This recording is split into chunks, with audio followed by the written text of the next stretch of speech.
Perdón. Bueno, ahora sí. Había arrancado a hablar y no me había dado cuenta que estaba muteado. Gracias a Marcela que me avisó. Bueno, gracias a todos los que se unieron. Gracias a Marcela Núñez, que es cirujana plástica del Hospital Garrahan. Ahí está.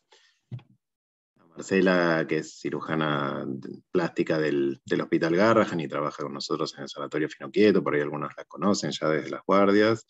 Está también conectado Miguel Floria, que es el coordinador del servicio de cirugía plástica del sanatorio y del grupo de cirugía pediátrica.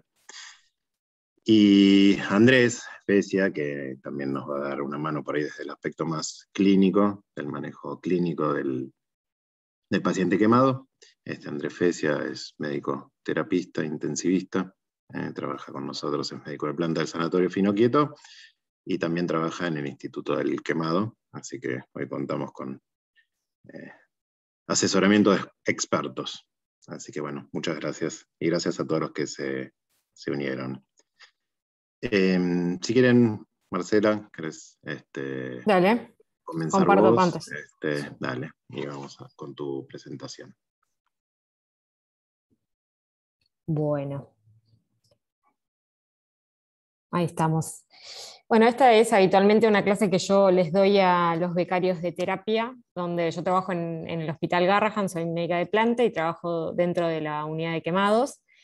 Así que bueno, vamos a tratar de hablar un poquito del tratamiento quirúrgico del paciente quemado agudo y también tratar de orientarlos un poco al tratamiento del quemado ambulatorio, que es tal vez lo que más pueden llegar a encontrarse en el sanatorio.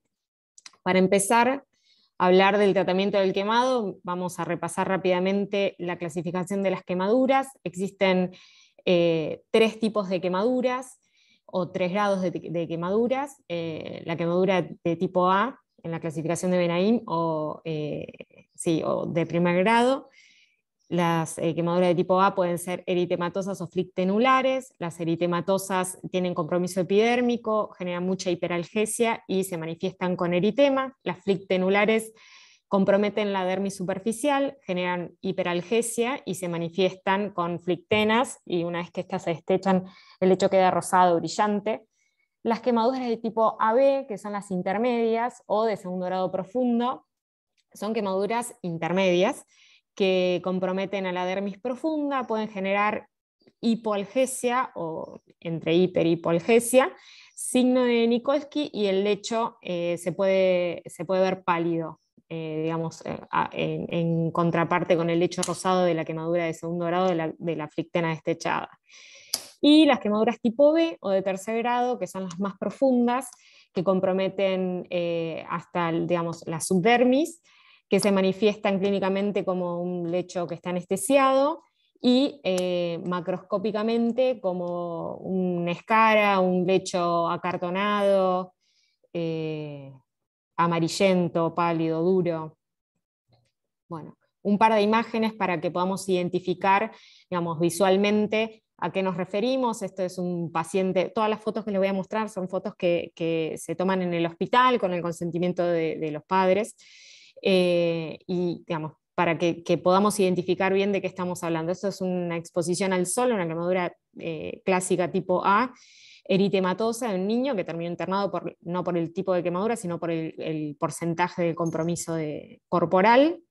Este tipo de quemaduras curan ad interim, no dejan marca, y el tratamiento de estas quemaduras habitualmente es tratamiento humectante desde vaselina sólida hasta con vitamina A, depende del medio con el que estemos tratando, pero siempre mantener la superficie húmeda. Esta es una quemadura típica intermedia, es por derrame de líquidos. Como ven, el lecho está, si bien está más bien brillante, tiene la zona del centro que está por debajo de las mamas, está más bien pálido, es una quemadura bien intermedia. Habitualmente pueden tener dos tipos de evoluciones, o evolucionan lo que decimos ABA y evoluciona y cicatriza espontáneamente después de 20 días, 14, 21 días, o se profundizan y evolucionan a ABB y hay que injertar. Y esto es para que vean, digamos, cómo es claramente una quemadura por exposición al fuego, es una quemadura tipo B. Cuando leen lecho acartonado es esto, claramente es el compromiso completo de toda la piel hasta la hipodermis. Estas quemaduras, por supuesto, que no curan. La piel, digamos, no queda una sola célula para pensar en que esto puede curar solo espontáneamente, así que el tratamiento de esto habitualmente es la resección y la cobertura con injerto. Pero bueno, así tenemos bien claros los tres tipos grandes de quemaduras. Con respecto al tratamiento agudo ambulatorio, que es por ahí lo que me tenía que más enfocar, pero digamos, me interesa que sepan bien el tratamiento quirúrgico, por lo menos que tengan algunas cosas básicas para tener en cuenta. Con respecto a lo que les puede llegar a ustedes por guardia, ¿cómo tratamos? Lo clásico es digamos, ¿qué hacemos con las flictenas, con las quemaduras que son de primer grado o de segundo grado superficial? Sobre todo las flectenulares, pues las eritematosas, todos podemos indicar una crema con vitamina A o vaselina. Pero el tratamiento de la flictena siempre genera una polémica, y en realidad uno puede dejar la flictena puesta o uno puede estrechar la flictena. Habitualmente lo recomendable es que si la zona de la flictena tiene un folículo piloso, se desteche, porque donde hay un folículo piloso, ese líquido se puede infectar. Entonces, salvo que sea una zona alopécica, las plantas de los pies, las palmas de las manos, o sea, un bebito donde no hay, digamos, tenemos la seguridad de que no hay un folículo piloso, bueno, si es así, dejamos la flictena, eso actúa como un apósito biológico, no duele, se reabsorbe y no pasa nada. Uno lo trata como si fuera eritematosa, hace una curación húmeda y nada más. Si la flictena tiene algún folículo piloso, se destecha, se lava con agua y jabón y se pone alguna crema tópica. La toalette con agua y jabón es toalette con agua y jabón. Uno manda a bañar al paciente. O sea, la indicación tiene que ser lavar con agua y jabón. O sea, ni agua oxigenada, ni Pervinox, no hace falta. Con agua y jabón, un quemado ambulatorio tiene que ser un éxito, digamos, porque la clave es que esté limpio. La curación con tópicos se hace eso, digamos, eso decir que quede sequito para que cure más rápido es todo lo contrario. Uno tiene que hacer enfoque a la cura, que tiene que ser húmeda con algún tipo de tópico. Después vamos a hablar un poco de tópicos. Lo recomendable es siempre usar colagenasa en realidad, porque, que es el Iruxol comercial, porque el Platzul, si bien para mí está sobrevalorado, el Platzul lo que hace es, como puede llegar a ser un biofilm sobre la herida, y bueno, eso es contraproducente, porque muchas veces no se animan los papás a lavar bien la herida, entonces ponen Platzul sobre Platzul y así se genera como un biofilm que parece que fuera piel y en realidad es una escara medicamentosa. Entonces, si hay flictena en un lecho que tiene folículo piloso, se lava, se saca la flictena, eso lo podemos hacer nosotros en el consultorio, o ustedes por guardia, o nosotros por guardia, porque muy probablemente el papá no se anime, y después la indicación es lavar con agua y jabón y hacer una curación húmeda con crema. ¿Qué crema? Depende, qué tipo de quemadura sea, lo más probable es que indiquemos Iruxol. Y después la evaluación en forma ambulatoria por el especialista se puede demorar 48 a 72 horas, se dan pautas de alarma, que no se ponga caliente la zona, que no tenga secreciones extrañas, o que, digamos, ante cualquier duda acercarse al centro de salud, pero si no, se puede hacer el control por el especialista en forma diferida. Bueno, con respecto al tratamiento quirúrgico del paciente quemado agudo, el tratamiento se basa en la profundidad en la superficie de las lesiones del paciente, en el agente etiológico y en el estado clínico. En base a estos tres puntos grandes, nosotros vamos a hacer un plan quirúrgico. Este plan quirúrgico tiene que tener separados tres etapas importantes. Resolver la urgencia quirúrgica, que es lo que les puede llegar a pasar a ustedes si están o en el sanatorio o en cualquier lugar donde trabajen, que la urgencia quirúrgica es la descompresión del miembro, del tórax, del párpado, de lo que sea, evitar un síndrome, que el síndrome compartimental en una quemadura circunferencial comprometa la vitalidad del miembro en cuestión. Después tenemos una etapa inicial de debridamiento, que es cuando tenemos que lavar, hacer toilettes con determinados espacios, digamos, periodos de intervalos de diferencia, digamos, y la etapa de cobertura. Con respecto a la urgencia quirúrgica, que a mí me parece es otra de las cosas más importantes de la charla, porque es algo que les va a servir si están trabajando en cualquier lado. La descompresión, digamos, la escarotomía es la descompresión quirúrgica temprana ante la sospecha de un síndrome compartimental en quemaduras circunferenciales. El objetivo de la descompresión es la disminución de la presión de los compartimentos para evitar la isquemia. Los signos y síntomas para reconocer cuándo tenemos un compartimental enfrente de nuestros ojos es palidez o cianosis, ausencia o disminución de pulsos, disminución de la temperatura. Las manos son literales, manos en garra. En los miembros inferiores habitualmente están tumefactos, pálidos, con los pulsos que tal vez no se palpan y están fríos. En tórax y cuello, habitualmente lo que uno ve es el paciente está correctamente intubado, pero la ventilación no es óptima, por lo cual, digamos, hay compresión y no está correctamente expandido el tórax. En rostro se vierten los párpados, se visualiza la profusión de la lengua o exoftalmia. Esto es un párpado superior, una quemadura de tipo B, sería o tercer grado, por fuego. El párpado superior vertido hacia afuera. Esto se resuelve con una escarotomía en la línea tarsal del párpado. ¿Ven? Eso solamente se hizo una incisión en la línea tarsal del párpado y ahí se realizó como la inversión de la parte interna del párpado.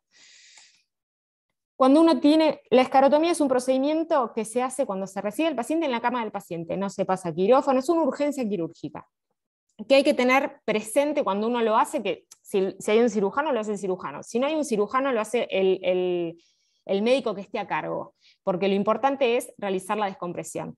Uno que tiene que tener en cuenta estos reparos anatómicos para no llevárselos por delante, porque puede generar lesiones importantes y nada, con tener presente dónde está cada estructura, uno lo esquiva, descomprime, le salva el miembro y no se lleva por delante ningún elemento noble. Así son los diagramas como básicos de cuáles serían las incisiones que tendríamos que hacer para realizar las descompresiones. En tórax, en dorso, se hace donde hay una quemadura circunferencial, donde hay compromiso de la vitalidad del miembro, se hace una incisión y se descomprime. ¿Hasta dónde? Habitualmente es hasta que empieza a sangrar el tejido celular subcutáneo. Uno no hace falta ir hasta la fascia. Antes, el miembro va a descomprimir y va a empezar a sangrar y se va a ver vital. En las manos y en los dedos se hacen incisiones longitudinales, mediales. Acá dice mediales y laterales. La verdad es que a veces con medial o lateral es suficiente. Cuando descomprime ya está, no hace falta hacer interno o externo. Por ahí, haciendo 2 incisiones en el dorso de la mano, ya está, y no hace falta hacer en cada uno de los espacios. Estos son algunos de los diagramas. Habitualmente uno, si tiene tejido sano, supera el tejido sano para que no haga como una especie de cincha en la herida, con 1 centímetro de piel sana. Acá no hay piel sana, por ejemplo, pero bueno, ahí descomprimió y la mano que era en garra que les mostré al principio, una vez que uno hace las incisiones, logra que esa contractura se libere. En los miembros lo mismo, pueden ser incisiones medianas o laterales desde la raíz del miembro hacia distal y tener en cuenta estos reparos anatómicos para no realizar lesiones. Acá algunos diagramas. Estas fotos son desprolijas a propósito para que, insisto, vean que esto no es un procedimiento quirúrgico que se planifica y va a quirófano. Esto llega el paciente derivado, llega el paciente de la calle, que es medio raro, pero así como llega, se pone en la cama, después de que se lo invade, se descomprimen los miembros. Esta incisión seguramente siguió hacia arriba, y tal vez la foto de ansiosa la sacamos antes. ¿Ven? Siempre es en la cama del paciente. Esto ya está hecho, claramente. Un paciente que debe tener, no debe ser agudo. La posición de las manos, digamos, de los miembros, siempre tiene que ser posición anatómica, por eso queda este diagrama medio como en diagonal. Bueno, en tórax, nada, se realizan incisiones medio esternales, en las líneas medio claviculares, digamos, esquivando el complejo pezón, y en la línea axilar anterior también puede hacerse en forma de damero si es necesario expandir. Como ven, no se reseca tejido, es simplemente la expansión. Imagínense cómo estaría este tórax, o sea, la poca expansión que debía tener, que uno hace incisiones y se libera así. No reseca nada. Esto en realidad es polémico. Esto es lo que no se debe hacer, probablemente el objetivo haya sido hacer esto, y por ahí tímidamente se hizo esto. Esto no sirve, no es efectivo, está mal, esto está mal. En cuello y rostro, lo mismo, se hacen incisiones desde el esternocleidomastoideo hacia, digamos, hacia distal. En los párpados, como ya vimos, se hace en la línea medio-tarsal. Por ahí lo de los párpados no sea tan urgente como reconocer cuándo hay que salvarle las manos al paciente o las piernas. Con respecto a la etapa inicial de debridamiento, lo que me interesa es, bueno, nosotros, esto es más bien la descripción de cuál es nuestra dinámica de trabajo en el hospital. Tenemos 2 tiempos operatorios.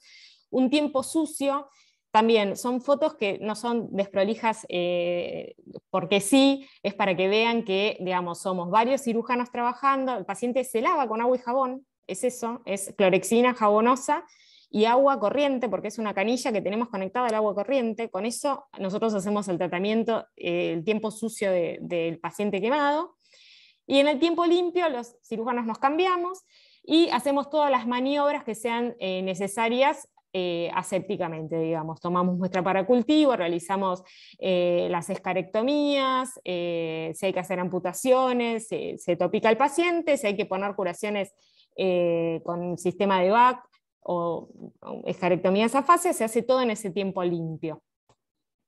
¿Ven? Entonces, primero agua y jabón, normal, que es lo que vamos a indicar en un paciente ambulatorio. Lo mismo, pero digamos cuando son grandes quemados, lo mismo, agua y jabón, y después sí se pone sobre los campos quirúrgicos y empezamos a trabajar. Las escarectomías, nada, es la resección del tejido quemado. En forma tangencial se hace con dermátomo o con navaja. Se hace en forma secuencial, habitualmente se recomienda que no exceda más de un 20, un 30% de la superficie, porque es un procedimiento que es muy agresivo y secuestra mucha cantidad de sangre.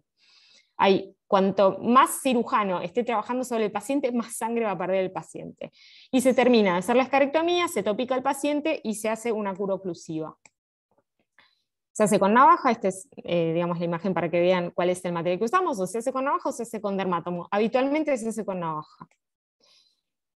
Esto ya lo dijimos, si la extensión es mayor, lo que hace, digamos, se hace en forma secuencial, poniendo, digamos, llevando al paciente cada 48 o 72 horas a quirófano y, digamos, en condiciones hemodinámicamente correctas o indicadas para que se pueda superar el procedimiento.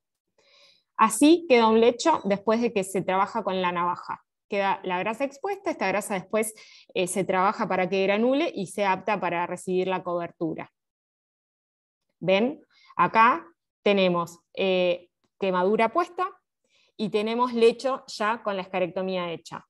Por una cuestión de porcentajes se selecciona y se trabaja en forma secuencial. Esta es una escarectomía fascia, es para que vean el ejemplo de cuando la quemadura es de tercer grado y está hasta el tejido celular subcutáneo comprometido. Bueno, muchas veces no se puede ser conservador y hay que ir hasta fascia. Este es el chiquito que les mostré al principio como ejemplo de quemadura tipo B. Bueno, esto se hizo escarectomía fascia de forma masiva. Esto, de vuelta, es desprolija a propósito. Es un procedimiento que es recontra sangroso y que necesita que hemodinámicamente el paciente esté entero. La escarectomía instrumental, esto es más bien técnico, se realiza con pinzas, habitualmente se reseca con pinza y tijera, la escara que sea, digamos, del tejido desvitalizado, tal vez se controla un poco más el sangrado.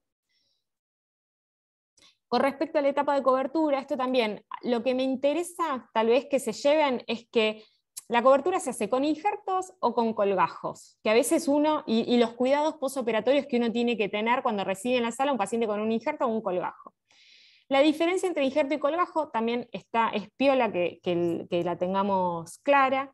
Los injertos son segmentos de epidermis y dermis que se separan de una región que llamamos zona dadora, se priva completamente de soporte sanguíneo y se transfiere a un lecho receptor del que se va a nutrir por inhibición.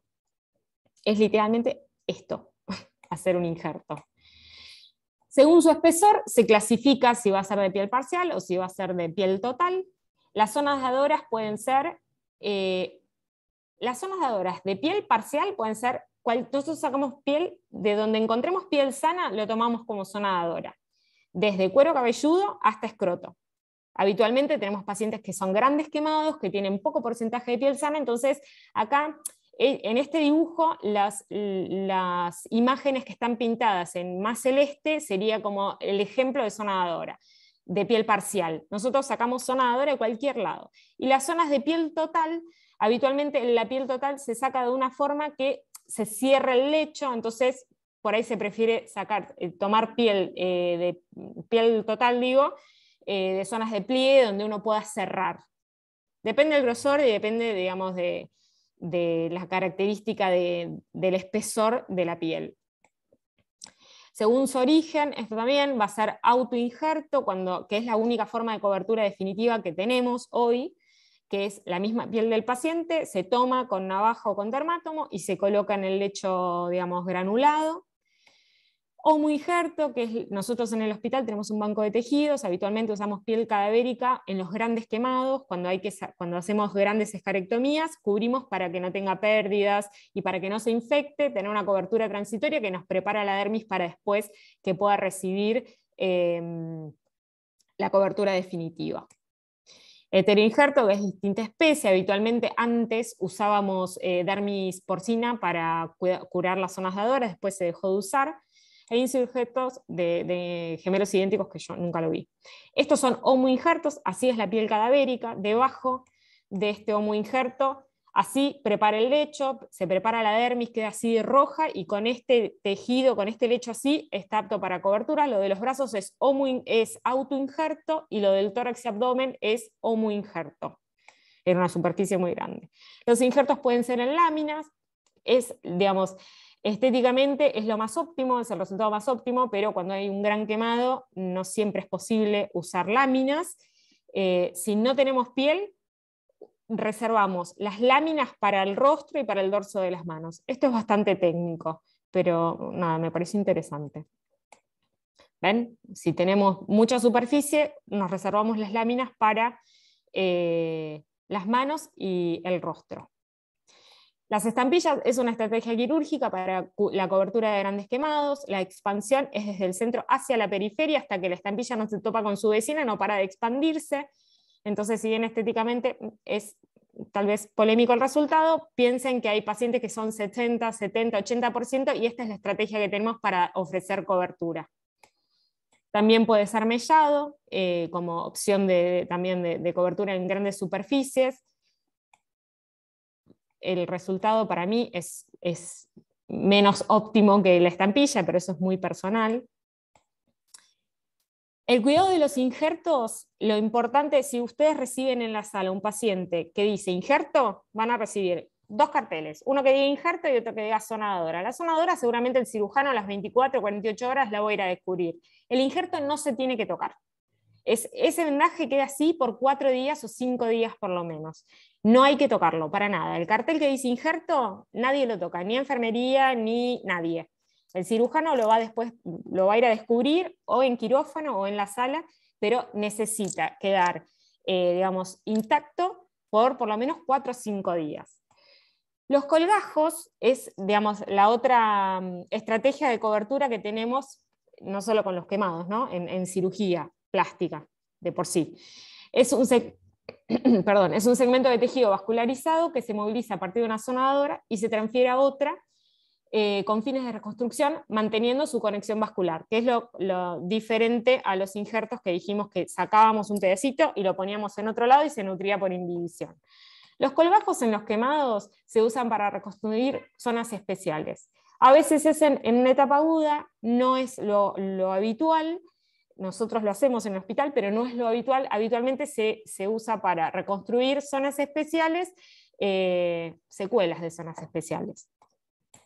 Para que vean la diferencia, mostré injertos, injertos, injertos hasta acá, para que vean, si ustedes injertaran eso, se vuelve a realizar la contractura de cicatrizal y se vuelve a hacer la brida.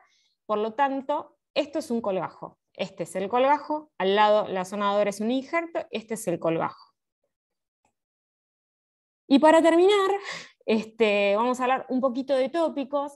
Los tópicos tienen que ser de fácil aplicación, no tienen que ser tóxicos, no tienen que producir ardor ni dolor local, no tienen que interferir en el proceso normal de cicatrización de heridas y tienen que facilitar la higiene local, acelerando la eliminación de la escara. Dentro de los debridantes enzimáticos puros, yo lo que recomiendo y lo que sugiero y lo que uso es la colagenasa. No hemos tenido buenos resultados o seguros resultados con la bromelina que usamos en el hospital hace bastante tiempo. Creo que en el quemado se usa la papaína. Me parece que son debridantes que son agresivos, generan dolor y pueden generar mucho sangrado. Por lo cual, de uso local, ambulatorio, colagenasa, que no sé si existe otra marca que no sea Iruxol. Nosotros usamos mucho Iruxol. Y con respecto a los tópicos bactericidas, hay un montón. Habitualmente, cuando nosotros entramos un paciente a quirófano, tomamos una muestra para cultivo y ajustamos el tópico bactericida según lo que nos vaya arrojando el resultado del cultivo. No siempre se hace. Se puede usar el nitrato de plata no, sí se puede usar, pero no es lo más común. La sulfadiazina de plata de todos estos y la furacina, nitrofurazona y también la mupirocina es lo más habitual. En realidad va a tener que ver con cuál es el bichito que está colonizando la quemadura, básicamente. Listo. Eso es todo. Perdón, esto es impresentable, pero me gusta que estén ahí. Muy bien. Bueno, buenísimo, Marcela. Muy, muy bueno. Muy claro lo del tratamiento ambulatorio. Después, igual, si hay dudas y demás, abrimos un ratito de preguntas al final, si les parece. Vemos un poco la presentación de Andrés primero y cualquier cosa después juntamos las preguntas para los dos y obvio si Miguel quiere participar también, obviamente. Perfecto. Bueno, Andy, cuando quieras. Gracias, bueno. Marcela. Excelente, muy lindo. Gracias. ¿Cómo están? ¿Cómo les va? Vamos a empezar un poquito entonces con la presentación. A ver, ahí se carga. Perfecto. Bueno, nada, para comenzar un poco, bueno, también es una clase que yo por ahí, o una presentación que yo por ahí la tenía también preparada y la adaptamos, como es, un poquito, más que todo para lo que sería el manejo por guardia o el primer manejo con el paciente internado. Nada, para pasar rápido un poco la parte de la fisiopatología, ¿sí? La zona de coagulación, la zona de la mayor parte de quemaduras, eso es donde Marcela decía que ahí no tenemos nada de tejido vital, no tenemos ninguna célula, eso ya se quemó, se coaguló, eso ya está perdido. Nosotros lo que tenemos que tratar con el manejo inicial es de la zona de estasis, que ahí vamos a tener células que todavía van a estar viables, algunas que van a estar muertas, y la zona de hiperemia, que van a ser todas células todavía viables, tratar de que esas zonas no se vayan o no se necrosen, digamos, ¿sí? Eso es tratando de prevenir la hipoperfusión, tratando de que no se desmatice la zona, de evitar las infecciones, ¿sí? Es muy común que en estas zonas o lo que sucede en estas zonas, ¿sí? Hay una alteración en la microcirculación, que eso produce toda una alteración de la permeabilidad capilar, se pierden proteínas, eso va a hacer que disminuya la presión oncótica, lleve al edema, ¿sí? Se empiezan a liberar también mediadores inflamatorios, y hay todo en el paciente quemado hay toda una serie de desbarajuste, por así decirlo, se comportan como un síndrome inflamatorio sistémico, ¿sí? Porque se liberan glucagón, las catecolaminas, todos estos factores proinflamatorios, se van a alterar tanto las membranas capilares como las membranas celulares, ¿sí? Nos van a llevar a trastornos en el medio hidroelectrolítico. Vamos a tener pacientes que van a presentar hipercatabolismo y un hipermetabolismo, o sea, nos va a llevar a mayor consumo de oxígenos, ¿sí? Vamos a tener un montón de alteraciones en toda la parte de la inmunidad, que también nos puede hacer que sean pacientes, además de que ya tienen rota la barrera de la piel, que es una barrera importante, con esas alteraciones de la inmunidad, que sean más propensos a infecciones. Si nosotros no estamos atentos a todo eso, obviamente mientras más grave sea el quemado, o la quemadura, o la extensión y la profundidad, más agresivo va a ser toda esta respuesta inflamatoria sistémica y nos puede llevar a una disfunción multiorgánica. Un poco para hablar de la evaluación, bueno, lo que vemos nosotros, como es, en cuanto al paciente, es por ahí lo que tenemos que ver o evaluar en cualquiera de otras patologías. Obviamente para nosotros, para el paciente quemado, la edad es importante, no es lo mismo un paciente lactante que por ahí un adolescente o un niño de 8 o 9 años. Pero volviendo al quemado en sí, lo que más nos importa es evaluar la quemadura, es la localización, la etiología, la extensión y la profundidad. Marcela habló un poco de las zonas especiales.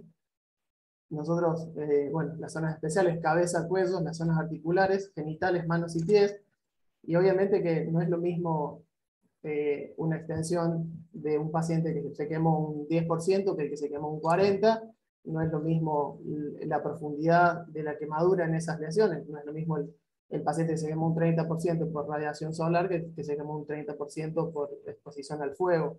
Entonces nosotros nos preparamos distinto, digamos, como para recibir a cada uno de esos pacientes cuando los atendemos inicialmente en la guardia.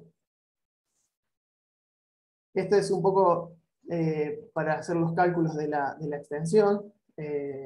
Estas son algunas de las tablas. Normalmente en los lactantes, los menores de 1 año, usamos esta tabla de clasificación de Land. ¿Sí? Si no, en los adultos y en los adolescentes se usa la famosa regla de los 9, donde cada sector del cuerpo aplica como un 9%. Nosotros en los niños usamos estos monitos, que todo el brazo sería 9%, toda la parte del tronco 32%, o sea, en los pacientes de 1 año, 16 la parte anterior, 16 la parte posterior. La cabeza siempre es lo que nos va marcando un poco más el porcentaje en los niños, y esto es, aunque parezca una soncera, es por ahí donde uno más errores ve, sobre todo cuando va a recibir algún paciente. Vos estás de guardia, te llaman y te dicen, tenemos un paciente que es un 30, pasame fotos, y terminan siendo un 18, un 15, o por ahí un 35, y toda esa reanimación inicial o la atención inicial que le hacen hasta que el paciente llega derivado, a lo mejor pasaron 6 horas u 8 horas, que está sobreestimado o infraestimado, digamos, el porcentaje y el tratamiento. Esta es la misma evaluación, ¿sí? Los mismos porcentajes, pero expresados sin el monito. A mí me gusta más con el monito porque es más fácil ubicarse para cada una de las edades. ¿Sí? En los niños, bueno, en los adultos también, ¿no? Se puede medir con la palma de la mano. Obviamente, esto cuando tenemos superficies muy irregulares, o se quemó con agua y tienen un salpicado por un lado, por el otro, se puede ir midiendo con la palma de la mano, perdón, con la mano, que incluya toda la mano con los dedos, no solo la palma, ¿sí? El porcentaje es toda la mano. Esto, bueno, de las profundidades habló Marcela recién, no nos vamos, no vamos a repetir. Un poco evaluando los índices de gravedad, hay distintas tablas o distintos puntajes. Por ahí nosotros, o yo, el que más uso en pediatría es el índice de Garcés, donde esto nos va a dividir al paciente en cuatro grupos de acuerdo al puntaje o al score obtenido. Este está bueno porque además de involucrar bueno, todos estos scores involucran, digamos, la extensión y la profundidad, ¿sí? Por eso viene el porcentaje y la profundidad. Este también involucra la edad. Entonces, si tenemos un paciente que es un 10% A, va a ser, no sé, un paciente de 5 años, va a ser 35 más 10%, va a ser 45 y va a estar dentro de este grupo. Acá va a ser 2 por, si fuera B, va a ser 2 por 10, entonces va a ser 20 más, sí, perdón, va a ser 20 más 35, va a ser 55, bueno, y así. Eso nos va a permitir clasificarlos en distintos grupos, que obviamente, de acuerdo a la localización de la quemadura y la extensión, porque bueno, justo antes de empezar la charla, lo que hablábamos con Miguel, por ahí hay quemaduras que son poco porcentaje, pero en localizaciones especiales que pueden ser un poco más graves, que a lo mejor otras quemaduras que tengan un poco más de extensión. Pero los pacientes que se clasifican dentro del primer grupo son pacientes más leves, que su riesgo es mucho menor, y por ahí se puede hacer un manejo ambulatorio, ¿no? Obviamente, dependiendo también la profundidad de las lesiones. Los pacientes del grupo 2, estos van a ser pacientes que tienen un riesgo moderado y van a requerir internación en sala, y los pacientes, obviamente los graves o los críticos, a veces hay pacientes que son menos de ese porcentaje, pero todo tiene que ver, ¿no? con el paciente, es repetir lo mismo, pero de acuerdo a la profundidad, la localización y la extensión, y por ahí las patologías asociadas, porque puede haber sido un incendio de la casa, se quemó un 10% el paciente, pero tiene un síndrome inhalatorio, por ejemplo, y también va a terminar en terapia, y no por el porcentaje, sino por la gravedad de la patología concomitante de la quemadura, ¿sí? Un poco los criterios de internación. Nosotros, si vemos un paciente por guardia, la quemadura de más de un 10%, o que tenga compromiso de algunas de las zonas funcionales, esos pacientes se van a internar. Los pacientes quemados eléctricos que tengan arco voltaico, estos también se van a internar porque van a necesitar monitoreo de laboratorio, monitoreo electrocardiográfico, hasta asegurarnos que no haya ningún trastorno, tanto a nivel cardiovascular, como la parte del medio interno, ¿no? Muchas veces estos pacientes no tienen quemaduras muy extensas, lesiones demasiado extensas, pero sí, por la forma que se produce la quemadura, necesitan un poco más de monitoreos y de laboratorios y de control. Síndrome inhalatorio o traumas asociados, esos pacientes también se van a obviamente tener que internar. Complicaciones locales, obviamente, el paciente que se fue a la casa, se curó mal, los padres lo curaron mal, se fue a jugar al patio, a la plaza, se le infectó la herida, se interna. Pacientes que tengan muchas comorbilidades, enfermedades previas, los neonatos, sospechas de maltrato, para esos adolescentes, o de maltrato social. Siempre tener en cuenta que el paciente quemado es un politraumatizado. Estos son, la mayoría de las veces, son todos accidentes prevenibles los pacientes.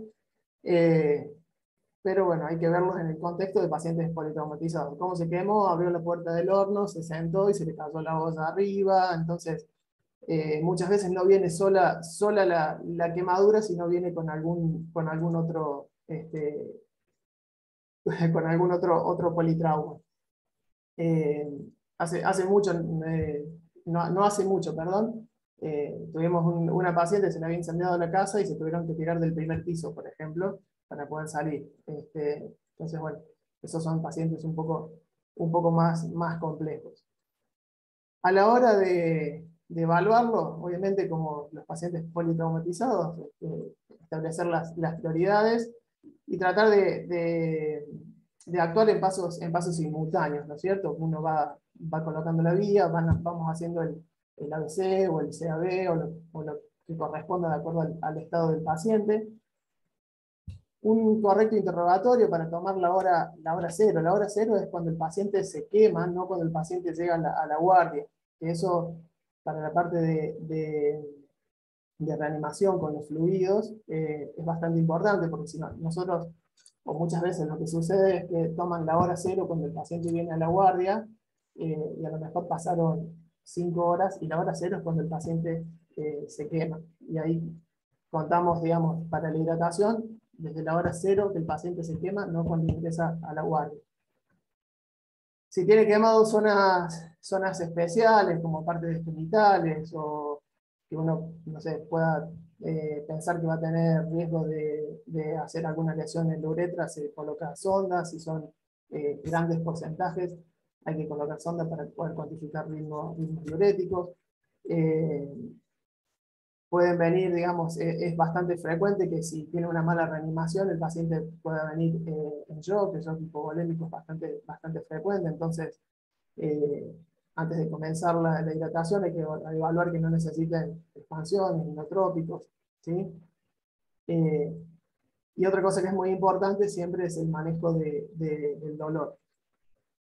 En los síndromes, por ahí en la parte de síndromes inhalatorios, o el paciente que se quemó y uno ve, no sé, que tiene quemada boca, fauces, o tiene algún tipo de estridor y sospechamos que puede haber alguna quemadura o alguna lesión en la parte de la vía aérea alta, que esté empezando con algún tipo de edemas.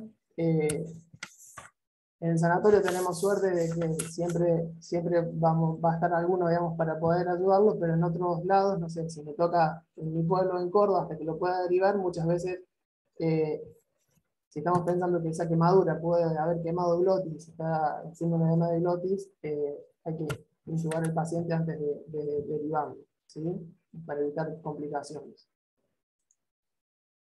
En cuanto al manejo de la hidratación, hay distintas fórmulas. Por ahí los adultos, o en adultos usan un poco más la forma de Parkland. Nosotros estamos más acostumbrados, usamos más frecuentemente el Galveston. A ver, pacientes que son con extensión menores al 10%, que tienen la vía oral conservada, muchas veces se hace hidratación vía oral. Porcentajes menores al 20%, a veces con vía periférica, mantener una hidratación basal, y si el paciente toma algo, se puede ir cuantificando con ritmo diurético la necesidad de colocar más volumen o mayor cantidad de volumen o no. Y por ahí quemaduras de mayores del 20%, bueno, uno ya piensa por ahí en acceso vascular central y empieza a pasarle los líquidos según estas fórmulas, ¿sí? Que el primer día, bueno, nosotros hacemos el cálculo con la superficie corporal, y esta fórmula del primer día pasamos el 50% en las primeras 8 horas, siempre contando de la hora cero de que el paciente se quemó. Si el paciente llegó derivado a las 4 horas de que se quemó, esas 4 horas, digamos, nosotros contamos solo 4 horas para pasarle esta solución de este 50%. pero no implica que le vamos a pasar el 50%. O sea, si nos da que tenemos que pasarle en el cálculo 1 litro en esas primeras 8 horas y el paciente llegó a las 4 horas de quemado, le vamos a pasar medio litro, porque probablemente o tengamos que hacerle alguna expansión o ya venga con el Galveston calculado de otro lugar, ¿sí? Y el otro 50% restante en las 16 horas siguientes, ¿sí? El cálculo para el segundo día modifica algunos valores que normalmente casi que coincide con el goteo del Galveston de las segundas 16 horas. En cuanto a la albúmina, no siempre se coloca albúmina, y no en todos los pacientes se coloca albúmina. Siempre o normalmente los colocamos en pacientes que son grandes quemados, o sea, porcentajes superiores al 30%, o en algunos casos en pacientes con menor superficie, pero siempre valorando, digamos, todo el contexto del paciente, pacientes que tienen quemaduras por ahí muy profundas o quemaduras todas B en un 20-25%, muchas veces se le coloca la albúmina. No sé, si el paciente viene y es un 12%, normalmente no se le pone el Galveston con albúmina y se va controlando. Lo que dicen los estudios, que por ahí lo más conveniente es colocar la albúmina después de esas primeras 8 horas. O sea, cuando comienza el goteo de las 16 horas siguientes, comenzar con el goteo de albúmina. En los pacientes que lo requieren. Siempre una cosa es lo que está escrito y otra cosa es de acuerdo a lo que se va viendo y evaluando el paciente en el momento, ¿no? Si nosotros empezamos con la fórmula de Galveston y estamos hidratando al paciente, a ver, una de las cosas más importantes para evaluar el estado de hidratación del paciente lo vamos a tener con el ritmo diurético, que por ahí es lo más fácil y lo más adecuado o lo más accesible que tenemos. Y vamos a buscar que el paciente tenga un ritmo diurético entre 1 y 2. Si tiene menos de 1, tenemos que aumentar el aporte, lo vamos subiendo en un 10 o un 20%, siempre cuantificando ese ritmo diurético en forma horaria. Y si estamos por encima de ese ritmo diurético, muchas veces vamos bajando un 10 o un 20% el valor para tratar de estar dentro de esos valores de ritmo diurético, para evitar así que el paciente le falte líquido, esté hipoperfundido o nos excedamos de líquido y se empiece a edematizar, como es, que eso nos va a llevar a que las lesiones o las zonas que nosotros queremos tratar de salvar por ahí se empiecen a necrosar, o si le pasamos mucha cantidad de volumen, bueno, vamos a tener lo que se llama el fluid creep, que pueden hacer espacios compartimentales, abdominales, en brazos. Entonces tenemos que tratar de evitar eso, para evitar justamente esos compartimentales o el edema de pulmón o el distrés por la sobrecarga que pueden llegar a tener los pacientes cuando empezamos la hidratación.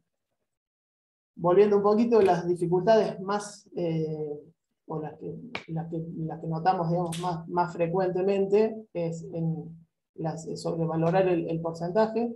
Esto, al menos a mí cuando por ahí me llaman para ir a un paciente, lo que más noto es el sobrevalorar el porcentaje. La realización de la esclerotomía, que bueno, fue un poco lo que explicó Marcela. Nosotros por ahí los clínicos no estamos acostumbrados a cortar, y en nuestro centro tenemos la posibilidad y tenemos los cirujanos, pero si nos toca en otro lado o no sé, están en otra cirugía o lo que fuese, más de una vez nos puede llegar a tocar hacer la esclerotomía a nosotros, y es totalmente importante, por eso puede llegar a salvarle un miembro a un paciente, ¿sí? Bueno, tener cuidado con el edema y el exceso de líquidos en los pacientes. Y la parte de los traslados, que bueno, eso nos cuesta un poco, no solo con los quemados, sino con casi todas las patologías. Es lo que por ahí más nos cuesta. Las urgencias quirúrgicas, bueno, eso ya lo nombró Marcia hace un ratito, las quemaduras circulares que necesitan la esclerotomía. Que el paciente esté escéptico y necesitemos hacer una esclerotomía de urgencia, o que pensemos que el foco séptico, digamos, sea la escala del paciente, que aunque muchas veces, aunque pongamos el antibiótico y empecemos con eso, la parte quirúrgica es lo que nos ayuda un montón. Y lesiones traumáticas o algunas otras tipos de lesiones que el paciente pueda llegar a requerir. Nosotros, bueno, ahora para hablar un poquito de un paciente que nosotros tuvimos internado en el sanatorio, este paciente se quemó con agua caliente, fue el primer paciente que tuvimos internado. Voy a ir pasando algunas fotos. Este paciente ingresó ingresó a la sala. En un principio habíamos estimado un 16, un 18% de quemadura, de extensión, una quemadura AB. Y comenzamos vamos a volver, y se empezó la reanimación en base a ese porcentaje, que luego lo sobrevaluamos nosotros, y eso nos llevó a ponerle un poco más de líquidos, porque si bien al principio estábamos con un plan, con una hidratación basal más los líquidos, después nos llevó a una sobrevaloración de la superficie, en la cual le colocamos un goteo de Galveston con albúmina al paciente, y el paciente que había ingresado así a las 48 horas se nos terminó dispersando, obviamente en el contexto febril de la mayoría de los pacientes quemados por toda esta inflamación sistémica que se produce. Y ahí uno empieza a valorar algunas cosas, la parte séptica, la parte preinflamatoria de la quemadura, el distrés. Bueno, eso nos llevó al que el paciente se terminara ingresando en el respirador. Un paciente que por ahí era un grado 2 en la clasificación de un grado 2, una clasificación, un paciente con riesgo moderado en la clasificación de Garces. Por ahí nuestra sobreestimación nos llevó a agregarle un poco más de morbilidad al paciente, el cual terminó dispresado, pronado y con altos requerimientos de respirador, que le llevó una semana de respirador, y eso obviamente también complica la parte quirúrgica y la parte de las quemaduras, que hacen que por ahí se profundice y vaya complicando y alargando un poco más toda la estadía del paciente. Después el paciente, por suerte, fue evolucionando bien. Ahí tiene un colgajo, lo que mostraba Marcela más temprano. La evolución del paciente fue buena. Ahí se le fueron haciendo injertos, sobre todo en la zona del brazo. Ya les voy a mostrar la zona dadora también. En la parte de la cabecita, cómo fue evolucionando. Perfecto. Todo esto es zona dadora, que se fue reutilizando. Así queda el paciente con la cura oclusiva. Acá viene con el rótulo que decía Marcela de zona dadora. Acá la parte de injertos. Nosotros lo que tenemos que ir controlando dentro de la parte clínica es que los vendajes no se manchen con algún sangrado activo, o no se pongan alguna coloración como verdosa o con olor, que eso nos puede hacer pensar en algún tipo de infecciones por pseudomonas, que por ahí en estos pacientes son bastante frecuentes también. Y ya como para ir terminando, son fotos del paciente ya en seguimiento por consultorio, en el cual la evolución fue muy buena.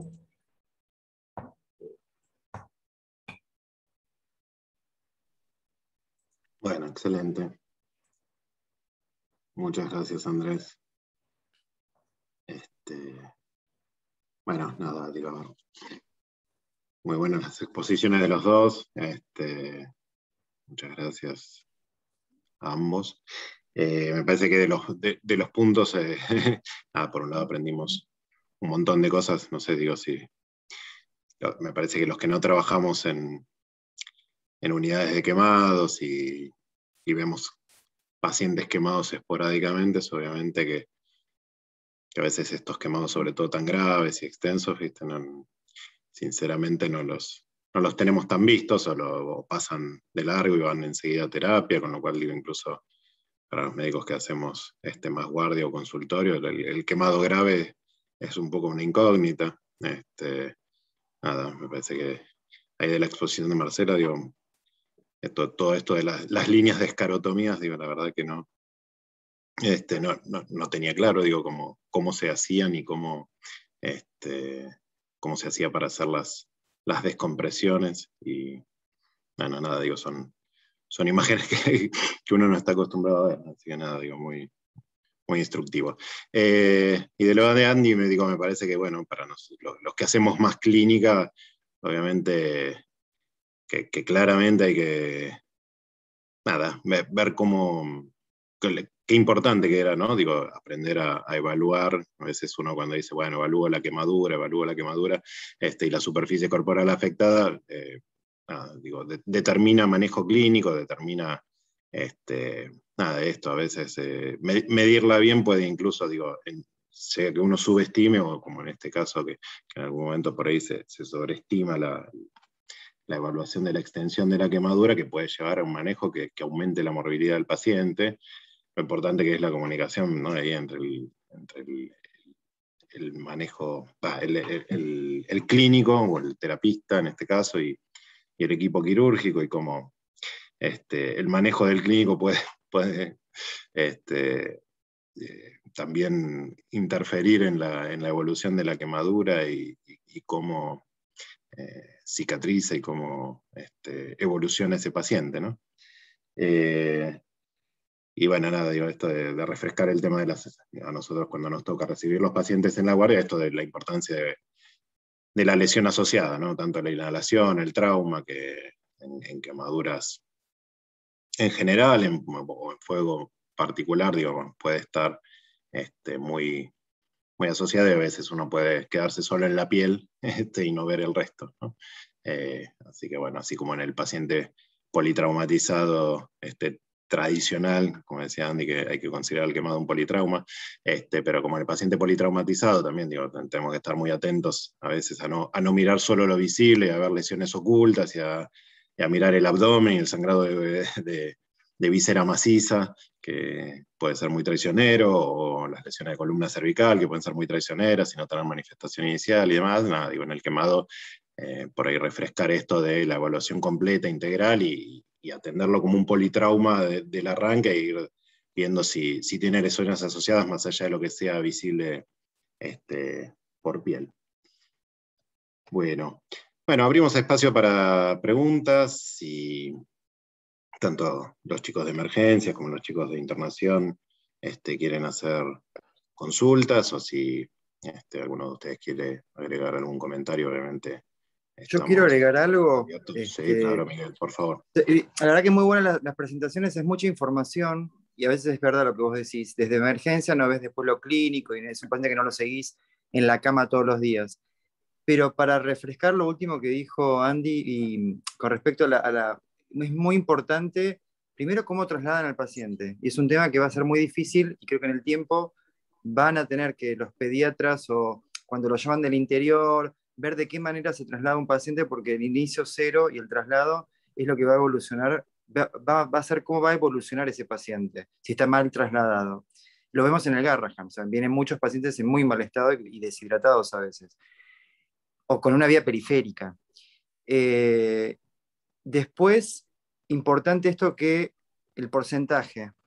Es como que hay mucha cosa, hay la regla de los 9, muchos planígrafos, y la verdad que una de las cosas que a mí me sirve siempre, por lo menos al inicio, en los que hacen emergencia, es la palma de la mano del chico. Con la palma de la mano del chico, más o menos, ahí determinan qué porcentaje tienen. Por lo menos es eso.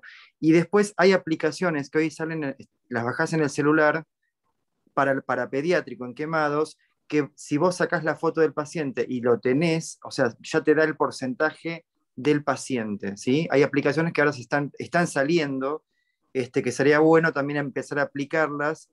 No las tengo ahora en mano, pero después eso se los podemos decir. Ahí dice Andrés, hay una aplicación IBERM, que eso es muy fácil para el pediatra de emergencia. Y después otra cosita, el neonato es un tema aparte. Y ojo con los tópicos en los neonatos. Un bebé que tiene menos de un mes, no poner sulfadecina de plata por la absorción masiva de la plata, y ahí directamente a lo sumo poner vaselina, y después ver evolucionándolo con el clínico y con el cirujano que lo va a atender. Pero el tópico ya en el neonato, ojo porque hay una absorción masiva de lo que le estamos poniendo. Eso quería aclarar nada más. Perfecto. ¿Hay alguna limitante por edad con la colagenasa, con el Iruxol? No, en Yo realidad no tengo está. claro, Marcelo. No, Sí, no está probado. Nosotros usamos No. en pacientes neo Iruxol, y la verdad es que la cantidad que tiene de cloranfenicol es mínima y, digamos, nunca tuvimos problema. A veces sí tenemos un poco de resistencia con algunos neonatólogos, pero no hay nada probado, claro. Pero la realidad es que nunca vimos ningún efecto adverso de nada, y que es muy bajo el porcentaje de cloranfenicol que tiene, así que habitualmente dependemos de la resistencia del neonatólogo. ¿Se puede usar? Sí, no hay nada probado que no, pero bueno, a veces no les gusta, es así. Perfecto. No sé si alguien quiere preguntar algo. Yo tenía ahí... ¿Ustedes tienen alguna preferencia con el tema film sí, film no? ¿Todo lo cubren con film, no lo cubren con film? No, nosotros puntualmente no. Por eso yo dije, el tratamiento del quemado es dinámico, es un abanico de posibilidades, porque realmente nosotros no usamos film para nada, o sea, no es una opción para nosotros usar film, pero en el quemado usan film, tengo entendido, y les va bien también. Yo creo que es una cuestión de protocolos de instituciones y de fórmulas que a uno le van funcionando. Nosotros no usamos film.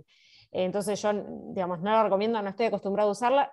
Tengo la capacidad de generar una cura húmeda sin usar film, y para mí es mejor, pero hay quienes usan el film y les va bien también. Así que me parece que eso es muy dinámico, digamos. Lo importante es mantener la humedad de la curación. Ok. En el quemado usan bastante film. Perdón. No, dale. Que en el quemado usan bastante film, y por ahí el resultado también es bueno. Claro, por eso. Lo que decía Marcela antes, la curación con papaína, eso en pediatría no, porque sí, da mucho sangrado, dolor, mucho disconfort, y hay que estar demasiado muy atento, digamos, para ese tipo de tópicos. Perfecto. Y por sobre el Iruxol, la gasa la envaselinan siempre. Y es lo más recomendable, pero Sí. para generar un efecto de humedad. Por el efecto. Porque sí, no es para multiplicar el efecto de la colagenasa o nada. También podés sugerir que pongan una gasa húmeda. Digamos, con la gasa vaselinada te aseguras que el Iruxol no sea absorbido por la gasa seca. Nada más, es como ese detalle. Genial. Bárbaro. Creo que un poco lo principal es perderle el miedo al paciente quemado. Claro. Porque dentro de los pacientes que uno está acostumbrado a ver por guardia, cuando viene el paciente quemado, a veces es lo que asusta un poco, o lo que uno no está tan acostumbrado. Y bueno, hay muchas cosas, mucha información para ir hablando. Hoy fue un poco así como resumido y escueto para ser un poco más directo y abreviado, pero lo principal es no tenerle miedo al paciente, perderle ese miedo o esas cosas que, uy, viene un quemado, ¿qué hago? No. Sí, eventualmente siempre preguntar, siempre se puede llamar a alguien y preguntar. Eso es lo que nosotros, por ejemplo, en el hospital siempre decimos, digamos, preferimos que nos llamen 300 veces. Habitualmente, si son pacientes que son para nuestra unidad, los aceptamos siempre, y si no son para nosotros, digamos, encaminar de qué manera tratarlos para que no quede el paciente a la deriva o el paciente con el compartimental que pierde los dedos. O sea, hemos hecho hasta o videollamadas o marcar en una foto dónde hay que hacer los cortes, pensando en cómo le modificás la vida al paciente, es que quede con una discapacidad versus a que no. Entonces, como por lo menos si perderle el miedo, y aparte eso, siempre se puede preguntar. Exacto, sí. A ver, yo hago exactamente lo mismo, le paso mi teléfono, pasame las fotos, no sé, el laboratorio, mirá, me parece que el porcentaje es más, es menos, Claro, lo calculamos juntos. Como siempre, tratar de brindar un poco el soporte, siempre para lo mejor del paciente, ¿no? Tratando de que el mejor resultado sea para el paciente. Así que todo eso que se pueda ayudar, siempre los teléfonos están disponibles. Exacto. Perfecto. Bueno, muy bien. Bueno, si alguien quiere preguntar algo, momento ahora. Si no, calla para siempre. Bueno, me parece que estuvo muy bueno el Ateneo. Las dos charlas fueron muy claras. Así que nada, les agradezco un montón a ustedes dos que, como disertantes. Miguel, gracias por conectarte, por aportar ahí. Digo, si conoces alguna otra aplicación, pasanos después. Y bueno, nada, Ok. obviamente, como siempre, chicos, cualquier cosa, nada, estamos abiertos, obviamente, si les surgen dudas, en un rato, mañana, nos mandan un WhatsApp, un mail, nos hablan, yo lo traslado, obviamente, acá a los que más saben, y obviamente que estamos siempre en contacto, y por guardia, bueno, ya sabemos que si bien se está tratando de avanzar en poder contar con los especialistas para la atención inicial del paciente quemado también leve y moderado, y que estamos tratando de trabajar en eso, y que todo el equipo pueda asistir incluso a los pacientes que por ahí no son exclusivamente los graves, que son los que hoy por hoy tenemos más convenidos en el sanatorio. Siempre, por suerte, hemos contado siempre con la ayuda del equipo de cirugía plástica, y aunque por lo menos para que los pediatras, cuando estamos en la emergencia o si hay alguna interconsulta desde internación, siempre nos han asesorado, así que les agradecemos, porque siempre nos han servido de soporte también. Bueno, muchas gracias a todos por conectarse. Nos mando un saludo y bueno, nos estamos encontrando próximamente. Muchas gracias. Gracias. Chao, Saludos, gracias. hasta luego. Chao.